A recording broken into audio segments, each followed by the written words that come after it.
So the next phase is phase 3. So it's another 4 exercises. The first is a walking lunge. So as seen in the PowerPoint, it's just here. This woman has got weights with her, so as one progression, ankle weights can be used or dumbbells in hands. It's just increasing the amount of weight that the legs have to deal with when the lunge is being done. Another progression is to use resistance bands around the calves, so both around the calves, and then it pulls the resistance, or also around the waist, so someone could be wrapping a resistant band around your waist and pulling you back, so it's harder for you to lunge forwards and walk. A regression is to crouch only slightly when walking, so not do a full lunge, just a slight crouch, so you're not contracting the muscle too much, you're not stretching it to its full ability. And then a most regressive is static lunges, so just doing one static lunge and then standing back up. So it's just reducing the amount of movement that the muscle has to do. So the toe touch is the next exercise. It's just this one here. Obviously it can have, so I've written underneath it, it's just add weights, so dumbbells to hold in hands. This is an eccentric loaded stretch, so it's just loading the stretch, it's just increasing the amount of resistance that the muscles has to deal with. And then another progression is increasing the amount of weight that's being held, and also the amount of time that the stretch is held for could be increased. And then some regressions is that the knees can be bent and the hands flat on the floor. So just bending the knees is not completely stretching out the muscle. So it's less harm to the muscle if the muscle's still bad. And then the most regressed exercise is just shown here in the PowerPoint by this woman in the orange vest. You just sort of bend your head forwards with your knees slightly bent. So it's not bending all the way down to the floor. It's just sort of creating a 90-degree angle with the body. So the next stretch is the prone leg curls. So it's the same sort of thing as the flexion hangs. It's just curling the legs upwards. The most progressed version of this exercise is hanging the legs off the tables and lifting them all the way from where they hang all the way up, really slowly and controlled. This can be done with weights or resistant band. The slower and more controlled the exercise, the better it is for the muscle, because it's sort of focusing on that muscle only. Rather than if you're doing quite fast movements, it's going to be out of control, and more muscle groups are going to be recruited to help. But if you're controlling it, then it's only that muscle group that's needed. A regression is to not use any weights on the ankles or resistance. And then the most regressed version is just standing leg curls. So that's just standing up and flexing the leg behind you. So obviously that's not with weights, and that's, you're still balancing on one leg. So the final exercise is single leg hop hurdles. So as you can see here, we've got the small hurdles and the woman is hopping over with one leg. So regression is to use both legs to hop over, and a further regression is to perform just simple small double-legged jumps onto a box. So you're sort of just jumping, stepping down, jumping up, stepping down. So it's not that continuous movement. Like with this progression, is to increase the pace that the athlete moves at, so you're literally hopping between the hurdles rather than stopping. And the furthest progression is to increase the height of the hurdles. So the higher the height, the more energy and the harder the muscle is going to need to contract to get up and over the hurdle. Same with previous. All the reps for these are 8 and all the sets are 3 with 20-second rest in between, because the exercises aren't too challenging, but you still need that rest time to let the muscle recover, ready for the next set. So this is phase 4, another 4 stretches. This is introducing sport-specific training. So the first is side step between cones and poles. So as you can see with this woman here in the bottom left, she's sort of sidestepping landing on one leg and stepping again. So it's quite swift movements. If you wanted to regress this, you could decrease the speed sort of said through the cone, so you're sort of going quite slowly, sidestepping through. And then also you could decrease the amount of cones that there is, so you're not doing as many side steps, so you're not putting too much pressure on the muscle at any one time. To progress it, you sort of sprint through the cones, so you're running as fast as you can, really putting it into that game style situation, because obviously in a game you're going to be sprinting forwards and to the side. So this is also improving your agility as a player, especially through the poles, because you could aim to not hit the poles at all.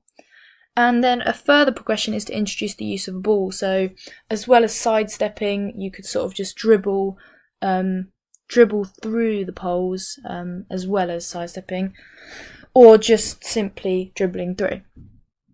So the reps for this is 5 reps, because it would be quite demanding to, especially if you're sprinting or running through the poles or cones, it'd be quite demanding to do. So you simply do 5 sprints through, with 30 seconds resting in between each 5, and then do that 3 times.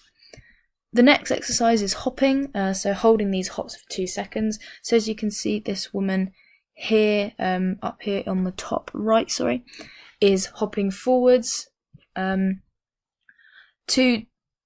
regress this, you could decrease the hopping distance, so you're not recruiting as much energy and you're not contracting the muscle as hard when you're hopping. It's just quite a small little jump.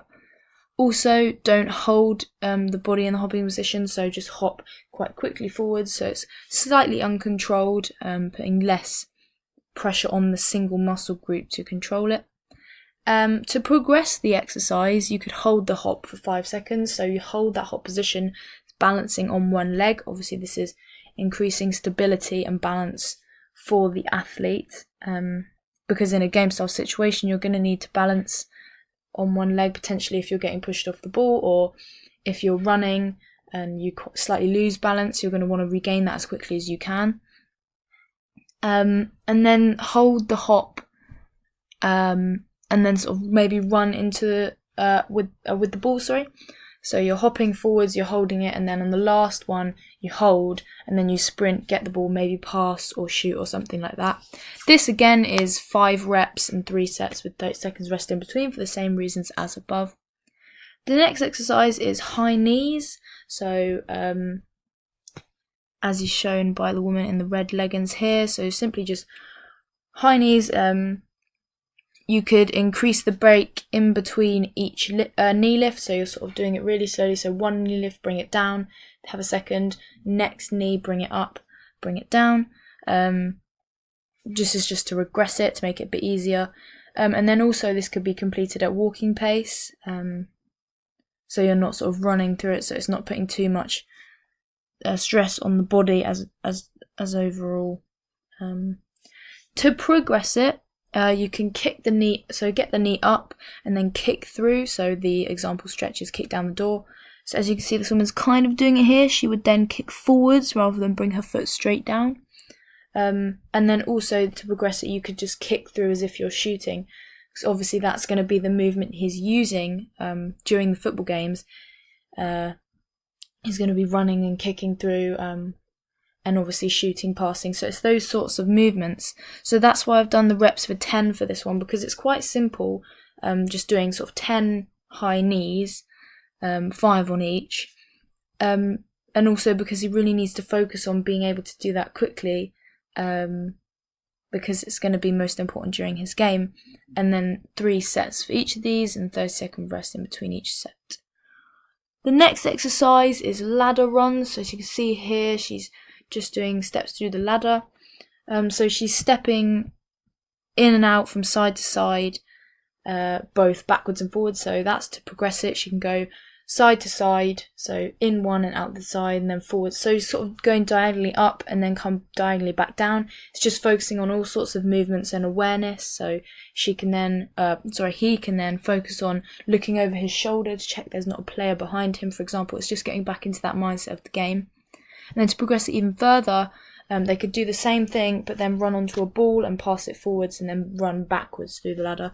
So it's just getting that game style situation back into it, getting all those movements in. To regress it, you can run through the ladder forwards and backwards, just simply, and then to regress it even further, just do a gentle jog through the ladder, performing sort of high knees. So you're not sprinting, you're just sort of gentle jog. This, because it's quite demanding, because it's quite a long ladder, is only 5 reps, with 3 sets of this and 30 seconds rest in between. So the next athlete is Danielle Carter, who is a footballer. Her position is forward and she's at an elite level. She tore her ACL and the estimated recovery time for this was 8 to 12 months. So she was sprinting up the wing and suddenly put all her weight on one knee in order to change direction. The weight was obviously too much. She landed awkwardly on the turning leg and she ruptured the anterior cruciate ligament. So all of this information up here is just the same as the previous athletes, just sort of outline the information in each phase. So this is the treatment plan graph for Danielle Carter. I'll just go over it now. So inflammation is going to be the same as the previous athlete. It's just using cryotherapy and thermotherapy to use that hot and cold method to reduce that inflammation as quickly as possible. Taping is also going to be used throughout the stage just to support the knee. In repair stage, proprioception exercises are going to be introduced as the same as before, and a gradual addition of soft tissue massages.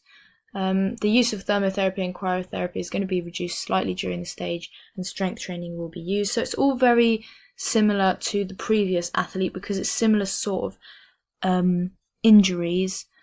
Again, with remodeling, soft tissue massages are going to be used regularly, and then deep tissue massages on occasion to really get rid of that scar tissue and increase the range of motion around the joint, really. Acupuncture is also going to be used because it can do the same. It can relieve stress from the joint, really help that range of motion. This stage, also just quickly, the acupuncture and the deep tissue are going to be used at separate occasions because they're not going to be really important at the same time. You're not going to want to do a deep tissue massage and acupuncture on the same day. And then obviously continued flexibility exercises to increase the range of motion and increase strength training just to build up the strength that the knee can handle. The goals are very similar to the previous athlete Ross Barkley as well. Coming to terms with injury is obviously the same.